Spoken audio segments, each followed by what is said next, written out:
शपथ लेने के बाद से ही मोदी सरकार एक्शन मोड में है।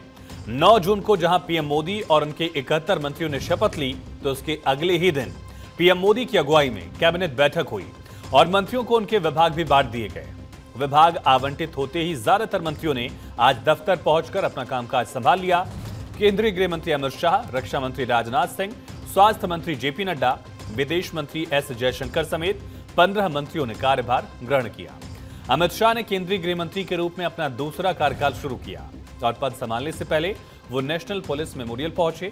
यहां उन्होंने शहीद पुलिसकर्मियों को श्रद्धांजलि दी। इसी तरह रक्षा मंत्री राजनाथ सिंह ने भी विभाग के मंत्री के तौर पर आज अपना दूसरा टर्म शुरू किया। उन्होंने साउथ ब्लॉक स्थित अपने दफ्तर में पदभार ग्रहण किया। एस जयशंकर ने भी विदेश मंत्री के तौर पर अपना दूसरा कार्यकाल शुरू किया, जहां उन्होंने विदेश मंत्रालय से जुड़ी पहली फाइल पर साइन भी किए। इसी तरह बीजेपी के अध्यक्ष जेपी नड्डा ने हेल्थ मिनिस्ट्री में अपना पदभार संभाला। नड्डा 2014 से 2019 तक मोदी सरकार के पहले मंत्रिमंडल में भी स्वास्थ्य और परिवार कल्याण मंत्री रह चुके थे। नड्डा अभी बीजेपी के राष्ट्रीय अध्यक्ष भी हैं और इसीलिए पदभार ग्रहण करने से पहले वो बीजेपी हेड ऑफिस पहुंचे, नेताओं से मुलाकात की। अश्विनी वैष्णव ने रेल और सूचना प्रसारण मंत्री का कार्यभार फिर संभाला। गिरिराज सिंह ने टेक्सटाइल मंत्री, मनोहर लाल ने ऊर्जा मंत्री के रूप में अपना कार्यभार ग्रहण किया। केरल से बीजेपी के पहले सांसद सुरेश गोपी ने भी पर्यटन मंत्रालय के राज्य मंत्री के तौर पर अपना कामकाज संभाल लिया।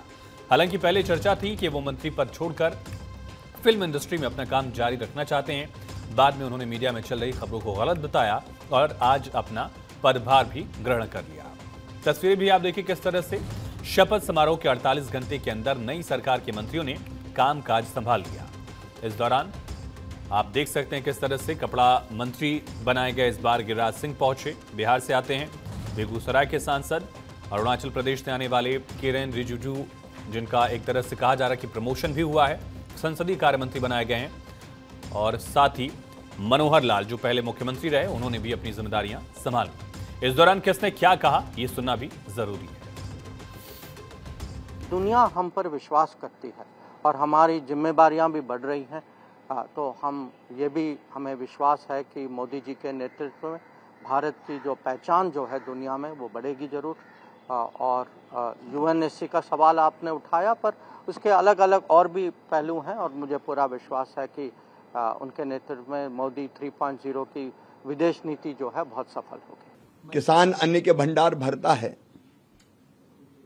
और कृषि भारतीय अर्थव्यवस्था की रीढ़ है, जो सारे देश को अन्न खिलाता है, अन्नदाता कहलाता है। उस किसान का कल्याण प्रधानमंत्री जी की सर्वोच्च प्राथमिकता है। कृषि से ही भारतीय अर्थव्यवस्था